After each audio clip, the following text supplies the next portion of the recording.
chegamos ao 9º axioma do estudo dos axiomas do Eliphas Levi. Nele, o Eliphas Levi nos traz a seguinte informação: a vontade do homem justo é a vontade do próprio Deus e a lei da natureza. Parece simples, talvez pareça complexo, talvez a gente não faça ideia do que esteja falando. Brincadeira, a gente tem uma certa ideia sim. E a gente vai apresentar para vocês alguns significados contidos nesse pequeno axioma que é fundamental para você entender a sua vida e como se colocar no mundo.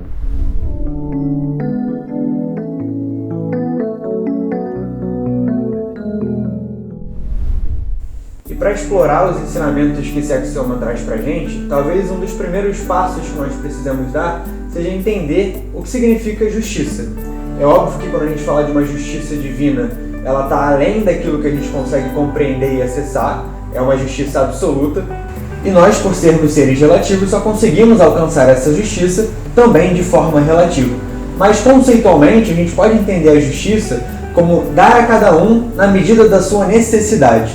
E quando a gente pensa sobre isso, a gente tem que não só olhar, mas também valorizar as diferenças que existem nas pessoas que compõem a nossa sociedade. As diferenças não são ruins, elas são bem positivas, mas obviamente quando elas se tornam excessivas, aí elas criam um problema, aí elas criam desigualdade, a gente aborda isso em vários outros programas também. Mas, voltando ao axioma, nós, para associarmos ou para alinharmos essa nossa ferramenta divina, essa nossa vontade, a vontade divina de fato, precisamos não só entender o que é essa justiça, mas como aplicá-la em diferentes contextos. E aí, trazendo um exemplo simples, nós, na posição de um dono de uma empresa, por exemplo, podemos buscar o lucro, podemos buscar receber por aquilo que nós oferecemos na empresa, mas nós também, se queremos ser justos, precisamos olhar para aquilo que nós damos para os nossos funcionários. Ou seja, não basta que eu busque uma vida confortável para mim, eu preciso fazer com que as pessoas ao meu redor cresçam junto comigo. Eu preciso ser justo e dar conforto através do meu trabalho para elas também. Basicamente ter consciência social, não é verdade? Mas interessante que esse axioma é curto, né? Mas sempre muito rico. E ele nos traz a ideia de que a vida tem lei. Não só o nosso mundo, a nossa sociedade possui leis humanas que são fundamentais para regular, né, a dinâmica social, mas o universo também tem leis. E essas leis, elas são inexoráveis. Nós não temos como quebrar essas leis sem receber uma penalidade por isso. Isso significa que Deus é cruel, significa que Deus te pune. Então vocês acreditam, vocês defendem a ideia de Deus punitivo? Não eu disse que Deus está punindo ninguém. Mas sim, existe uma lei na natureza e quando você rompe essa lei da natureza, para que a própria natureza possa buscar o equilíbrio e a harmonia, vai ter que haver uma compensação. Se você quer agir de acordo com a lei da natureza, você então tem que agir de acordo com a vontade de Deus. E o João deixou bem claro, cara, quem sou eu para saber qual é a vontade de Deus, né? Como que eu vou saber a vontade de Deus? E as minhas vontades, os meus anseios e todas essas coisas que eu tenho? Como eu vou conseguir negar a mim mesmo? Ninguém está falando isso. Primeiro, João deixou bem claro, nós não temos como conhecer a vontade de Deus em absoluto, nós não temos como saber o que é a justiça em absoluto, mas sim, nós temos como plasmá-la de forma relativa no mundo. E quando a gente pega, nem que seja uma pequena fração dessa justiça e aplica no mundo, nós estamos sendo justos. Nós estamos aplicando a justiça que cabe, né? Se justiça é dar a cada um aquilo que lhe cabe, nós também estamos dentro das nossas limitações, sendo justos com nós mesmos, aplicando a justiça na medida que nos cabe. Fazendo isso, nós vamos estar nos alinhando com essa vontade divina. E onde que entra o nosso desejo pessoal nessas coisas? Ele precisa ser... Os meus anseios, eles precisam ser esquecidos?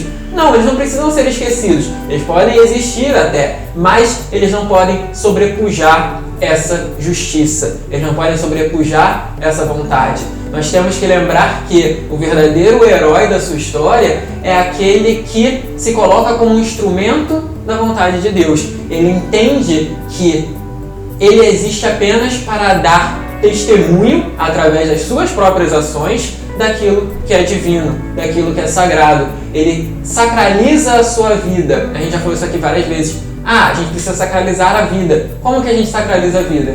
fazendo isso. Tá aqui. Esse axioma explica justamente isso. A gente sacraliza a vida quando a gente se faz da nossa vontade una com a vontade divina. E a gente faz isso quando a gente busca ser justo, dando a cada um aquilo que lhe é próprio, aquilo que lhe cabe. Uma pegada um pouco mais prática, um exemplo para você visualizar bem isso, um exemplo que eu tive contato recentemente. Eu estava conversando com uma determinada pessoa e essa pessoa estava no início de um relacionamento com alguém e essa pessoa se sentiu incomodada com uma conduta da outra pessoa e fez algo para implicar com ela. E ao contar isso para mim, ela falou, eu fiz sabendo que isso é errado. Eu falei, e você se desculpou com ele? Ela falou, não me desculpei com a outra pessoa, mas se ela viesse conversar comigo sobre isso, eu iria me desculpar. Bem, vamos analisar esse caso. Primeiro, ela está sendo injusta. Por quê? Porque ela fez errado e ela estava se esquivando da correção em si. Pô, por que ela está sendo injusta? A pessoa não foi conversar com ela. No momento que ela percebe que existe algo errado, ela deve aplicar a justiça. Ou seja, ela percebeu que fez algo errado, ela deve se desculpar sobre aquilo. Se desculpar sobre aquilo é falar, olha, errei nesse ponto. Desculpa, agi dessa forma, não deveria ter agido, desculpa por isso, vida que segue. Mas aí outra pessoa vai pisar nela. Aí a outra pessoa está sendo injusta. Aí vai ter uma outra consequência. No momento no qual eu percebo que existe essa injustiça, né, ou seja, me elevei, entrei em contato com a divindade e percebi, ali houve um comportamento injusto, um comportamento errado meu, e eu não pratiquei, vem a lei da natureza e me gera um problema. Qual é o problema? O casal se afastou e ele tende a se separar. Mas onde é que está o meu desejo nisso? O seu desejo é que você escolheu inicialmente se relacionar com essa pessoa. Não foi Deus que diz, fulaninho, beltraninho, dá match. Não foi Deus falando isso. Esse foi o seu desejo. Deus quer que você seja feliz de acordo com as leis de justiça. Ponto. Você se relacionou com aquela pessoa, ou seja, foi o seu desejo buscar aquela pessoa e foi o desejo da outra pessoa buscar você. Mas no momento no qual você percebe que existe algo errado e você não busca ser justo, ou seja, corrigir os seus erros e apontar para os outros, para dar a possibilidade do outro também corrigir os erros dele, você vai contra a lei da natureza e vocês se separam e o relacionamento acaba. Perceba só quantos relacionamentos não acabaram por conta disso. Porque você percebeu que você errou e você foi orgulhoso demais em ir lá e pedir desculpa. Quantas vezes a outra pessoa errou, você percebeu o erro e você engoliu o sapo para não falar nada, porque eu não quero causar um constrangimento. O constrangimento já existe. A pessoa errou. Talvez ela não tenha prestado atenção. Então cabe a você falar com amorosidade, não punir, lembra? Não é o Deus punitivo. É falar, olha só, aquilo que você fez assim, assim, assim, gerou isso assim, assim, eu me senti dessa forma assim, assim. Aí a pessoa, mas eu não fiz com essa intenção. Tudo bem, mas você gerou essa consequência. Beleza? Beleza. Aí a pessoa tem a possibilidade de expandir a consciência dela e perceber que aquilo que ela fez foi errado. Por quê? Porque você colocou da melhor maneira possível. Ela pode também não perceber que foi errado. Beleza, ela não está sendo o homem justo ali.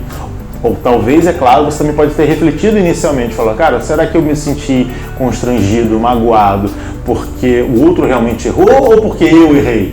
Aí eu criei uma expectativa sobre você e você não fez aquilo que... O erro é meu, o erro não é da outra pessoa. Ou seja, eu refleti sobre a minha questão, fui justo comigo para ver se o meu comportamento era justo, se aquela minha sensação era justa de fato. Me senti constrangido. Refleti, porque eu criei uma expectativa que o outro não disse que ia fazer. Então eu preciso pedir desculpas para mim mesmo, porque eu agi errado, aplicando a justiça em mim e corrigindo essa dor. Você vai falar, as leis da natureza é como você nadar numa correnteza. Ela te leva para uma direção. Se você nada contra essa direção, você vai se cansar e você vai ser levado por ela. Você não vai alcançar aquilo que é. Então, no momento em que você, já que a gente está falando de relacionamento, se coloca num relacionamento, procure ser justo. Isso reflita sobre as suas práticas, reflita sobre o que você faz, sobre o que você fala de fato, para ver se você não está sendo injusto. E no momento que você reflete sobre isso, você tende a praticar cada vez mais coisas certas e toda vez que você fizer algo errado, você pede desculpa, trazendo a justiça ali. E ao trazer essa justiça, você gera a oportunidade da outra pessoa perceber que existe uma busca por comunhão ali, ou seja, dá match de fato. E aí você pode falar, foi Deus que quis. Sim, por quê? Ele quis que você fosse justo. E ao ser justo, ele shippa o seu match.